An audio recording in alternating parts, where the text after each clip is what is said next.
सामाजिक पहल है, ये सभी जगह आज के समय में होने की आवश्यकता है, क्योंकि वर्तमान में जो वातावरण है इतना दूषित हो चुका है, चाहे वो मोबाइल की बीमारी से हो, चाहे वो नशे की बीमारी से हो।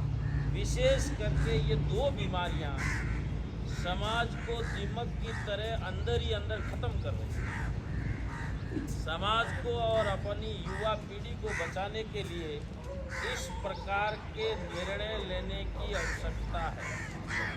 वो एक गांव का फैसला था, लेकिन ऐसा फैसला सभी गांवों में होने की आज वर्तमान परिप्रेक्ष्य में आवश्यकता है, क्योंकि अभी जो समय वर्तमान का चल रहा है इसमें ये दो बीमारियां बहुत तेज़ी से फैल रही हैं और इतनी अपनी जड़ें मजबूत कर चुकी है कि इनकी जड़ों को हिलाने के लिए बहुत बड़े संघर्ष की आवश्यकता है, बहुत बड़े बलिदान की आवश्यकता है।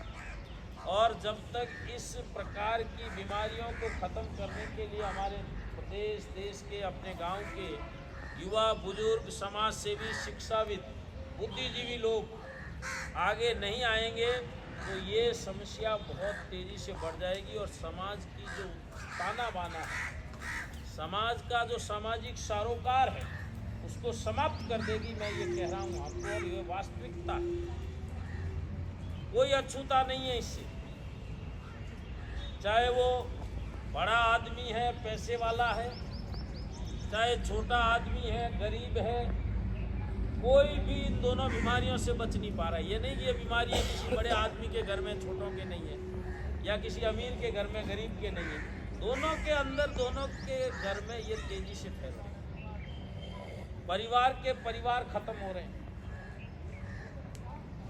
बहुत बड़ी दिक्कतें आ रही है। ऐसे ऐसे उदाहरण आ रहे हैं समाज के अंदर कि युवा संगत के असर से नशे की प्रवृत्ति में जा रहा है, मोबाइल में ऑनलाइन गेमिंग के क्षेत्र में जा रहा है, और उस ऑनलाइन गेमिंग के अंदर जो है कुछ समय तक पैसा कमाता है और वो पैसा बिना मेहनत से उसके पास आता है। फिर उस पैसे का उपयोग वो अपने ऐशो आराम पे खर्च करता है और ऐशो आराम के लिए वही नशे का उपयोग करता है, और फिर वो पैसा आना बंद हो जाता है। लेकिन नशा एक ऐसी चीज़ है, शुरू होने के बाद बंद नहीं होती।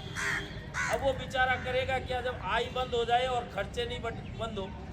खर्चे तो अपने कोई भी खर्चा यदि आपने जीवन के अंदर पाड़ लिया तो वो खर्चा कभी कम नहीं होगा, आपकी आय कम या ज़्यादा हो सके। तो खर्चा ऐसा रखें कि आय कम ज़्यादा भी हो जाए तो भी आप उसको मैनेज कर सकें, इतना ही अपना खर्चा रखें। अब वो खर्चे मैनेज नहीं हो पा रहे, इसलिए वो सुसाइड कर रहे हैं, या चोरी डकैती कर रहे हैं, या लूट पाट कर रहे हैं, या घर के अंदर ही डाका डाल रहे हैं। ऐसी भी कई सारी न्यूज़ें पढ़ने के लिए मिलती है।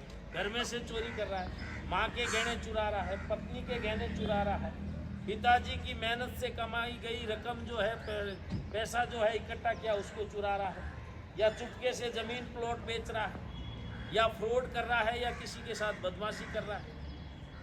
किसी के अंदर झूठे कागज़ बनवाना, झूठी तरीके से किसी प्रॉपर्टी पे कब्जा करना, किसी की प्रॉपर्टी को बेचान करके खाना। मतलब जो काम अपने सामाजिक सरोकार में आज से पहले नहीं होते थे, ऐसे काम होने जा रहे हैं। और उसके पीछे सबसे बड़ा कोई जिम्मेदार है तो दो ही चीज़ें, मोबाइल और नशा।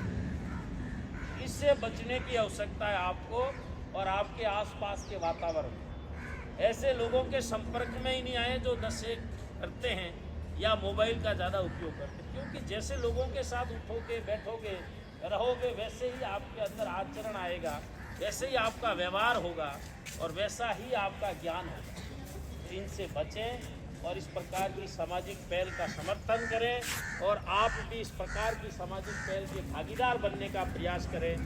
बहुत बहुत धन्यवाद, आपने ध्यान से सुना। इस रिपोर्ट से आप उन बातों को गौर करेंगे, ऐसी मुझे आपसे अपेक्षा है। सर ये बोलो, दो रोटी वाले बोलो।